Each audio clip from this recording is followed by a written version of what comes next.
Welcome. My name is Laura Brittefeld, Product Operations Manager at Impact.com, presenting to you today a process improvement plan for the pricing and packaging function. For today's agenda, we'll start with an introduction to the core team, followed by the problem statement.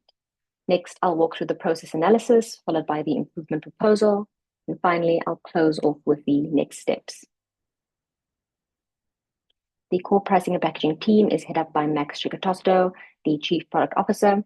In addition to his role driving the company's product strategy, he is the accountable decision maker for pricing and packaging, responsible for all pricing and packaging approvals. Next is myself, Laura, originally a product operations manager, shifted to pricing and packaging. My role includes project managing the roadmap and driving and developing the process. Lastly, we have Mihaela, the strategy manager. Mihaela's role involves price modeling and analysis for new and existing products and services. So why pricing and packaging?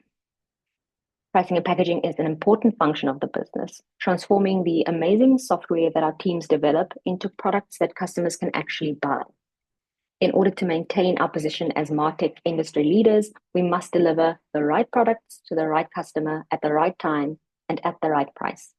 It's therefore critical that the business has a clearly defined pricing and packaging strategy to capture and retain our target market segments, as well as policy, process, and governance frameworks in place to ensure that we are able to deliver these products to the market quickly and efficiently. Moving on to a summary of the process analysis. 3 process analysis techniques were used in the analysis of the introduce new product or service process. First, the existing process was mapped, and thereafter a stakeholder analysis, issue register, and waste analysis were conducted. The stakeholder analysis focused on 3 stakeholder types: customers, process participants, and the process owner. The process customers include sales and revenue management teams, whose interests include well-priced and packaged products and services that are ready to go to market without delays, and that enable efficient customer renewals and growth. The main concerns of these process customers include products and services with confusing pricing structures and little differentiation that make it challenging to sell and that make renewals complicated and unclear. The main process participants include product management, product operations, strategy, and business operations, with the core team being the CPO, product operations, and strategy managers introduced earlier. What this analysis has highlighted is that there is no true process owner or sponsor of pricing and packaging. While the Chief Product Officer is the function owner and accountable decision maker, the team doesn't have an experienced pricing and packaging leader with the authority to drive process improvements. Both the strategy manager and myself have taken on the role of process owners, but without the decision-making authority to implement meaningful changes. The issue register highlighted 3 main concerns of the process: the lack of accountability and ownership from relevant stakeholders. This results in incomplete proposals, frequent rework, and lengthy delays in implementation and rollout of new products and services. Stakeholders are required to provide input, but some act as blockers to certain decisions. Too many stakeholders having opinions about pricing and packaging decisions creates inconsistencies in output and delays or blocks rollout altogether. The lack of policy, governance, and process results in requests being addressed in inconsistent ways and repeated discussions about how to approach the same types of decisions and tasks. All of these issues result in delays in rollout, frequent rework, and inconsistent standards. This has resulted in process participants and external stakeholders being frustrated with the process and further exacerbates issues with low stakeholder participation and accountability. Additionally, time and resources are wasted on drawn-out discussions, rework, and manual processes.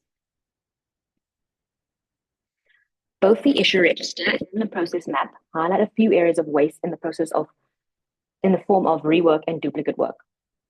In the proposal review phase, there are a number of factors which influence the frequent repetition of the proposal development and review tasks. Requests are logged with insufficient information or consideration, resulting in missing or overlooked requirements. These insufficiencies persist throughout the process, requiring rework. Lack of active participation by relevant stakeholders means that important information, requirements, and risks are often missed, resulting in rework at the proposal review stage as well as the implementation stage. Stakeholders can block the progress of certain items. These stakeholders should be accountable for providing input and feedback, but should not have the authority to block items that have been approved by the CPO as being strategically aligned. At the implementation stage, there are two tasks that duplicate efforts across systems, adding SKUs to our backend and to Salesforce. As these tasks are completed manually and by different participants, this often creates discrepancies between systems due to errors in naming or even missing SKUs. Moving on to the improvement proposal. There are a number of small changes to the existing process would have a positive and big impact on the process and its participants. In task assignment, there are tasks in the process that are performed by different team members that could be performed by one person. This will eliminate handoff steps and ensure that the task owner understands each item end to end, resulting in fewer delays and a higher quality of work. This will require that the participants are upskilled and empowered to perform these tasks. In task elimination, sequential tasks can be performed in parallel. In the current process, a lot of rework occurs when stakeholders review the proposal. By involving stakeholders at the point of defining scope requirements and before the process or the proposal is developed, rework resulting from rejected proposals will be reviewed. In process automation, manual and duplicate tasks like creating SKUs in two systems can be automated through system integrations. This will save time, reduce human error, and system discrepancies. In decision-making, the process should empower individuals to make decisions about certain types of tasks without requiring approvals. This will result in more items being completed and less time spent reviewing proposals and waiting to review proposals with the Chief Product Officer. In task versioning, alternative process versions should be created to eliminate unnecessary steps for certain types of activities. I've done this in one way by focusing this improvement plan on a specific process of introducing new products and services, which is different to the processes of updating or deprecating existing ones. Additionally, not all items require sales enablement training. For these items, I've split the task of updating sales, and these smaller updates can be managed using Jira automations, saving even more time.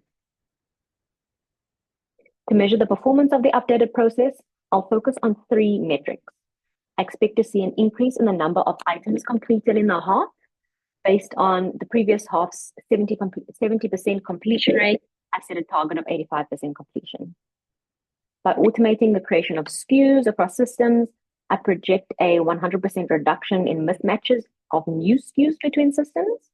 Eliminating existing discrepancies will need to be addressed as a separate project.